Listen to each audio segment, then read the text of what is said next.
कहां से आ रहा है चक्रवात स्न्यार। देश के इन राज्यों में तूफान और भारी बारिश का अलर्ट जारी कर दिया गया है। नमस्कार, मैं हूं आपके साथ आयुषी गुप्ता। भारतीय मौसम विभाग यानी आईएमडी ने दक्षिण भारत के राज्यों के लिए चक्रवात की चेतावनी जारी की है। मलक्का स्ट्रेट में गहरा कम दबाव 26 नवंबर तक चक्रवाती तूफान में बदल सकता है। इसके कारण अंडमान, तमिलनाडु, पुडुचेरी, आंध्र प्रदेश और केरल में भारी बारिश, तेज हवाएं चलेंगी। आईएमडी ने लोगों से सतर्क रहने का आग्रह किया है। दक्षिण भारत के राज्यों में चक्रवात आने की चेतावनी जारी कर दी गई है। आईएमडी के मुताबिक अभी दो मौसम सिस्टम जो है वो चल रहे हैं। एक मलक्का स्ट्रेट पर गहरा कम दबाव है, दूसरा बंगाल की खाड़ी के दक्षिण पश्चिम और दक्षिण श्रीलंका के पास कम दबाव का इलाका है। इनमें से एक 26 नवंबर तक चक्रवाती तूफान बन सकता है, यानी बारिश और तेज हवाएं आ सकती हैं।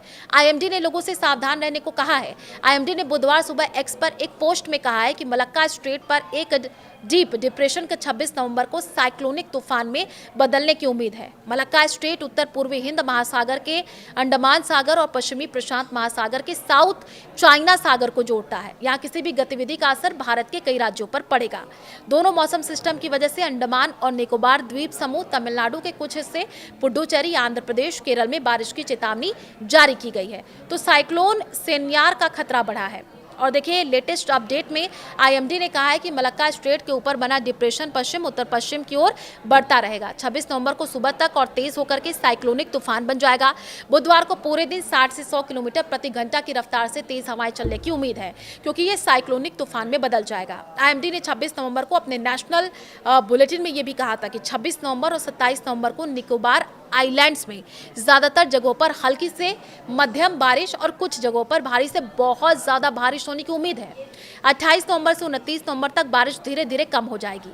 तमिलनाडु में तेज बारिश का अलर्ट है और इस बीच बंगाल की खाड़ी के दक्षिण पश्चिम और श्रीलंका के दक्षिण के सटे इलाकों में एक लो प्रेशर एरिया भी बन रहा है, जो और तेज होकर के डिप्रेशन में बदल सकता है। आईएमडी के मुताबिक इस वेदर सिस्टम से तमिलनाडु, आंध्र प्रदेश, केरल के कुछ हिस्सों में बारिश होने की उम्मीद है। सोमवार को तमिलनाडु के कई जिलों में भारी बारिश हुई है। तटीय जो है तुतिकोरिन जिले के कई रिहायशी इलाके पानी में डूब गए हैं। तमिलनाडु के कुछ हिस्सों में आम जिंदगी अस्त व्यस्त होने की वजह से मंगलवार को सुरक्षा पक्की करने के लिए स्कूल और कॉलेज बंद कर दिए गए।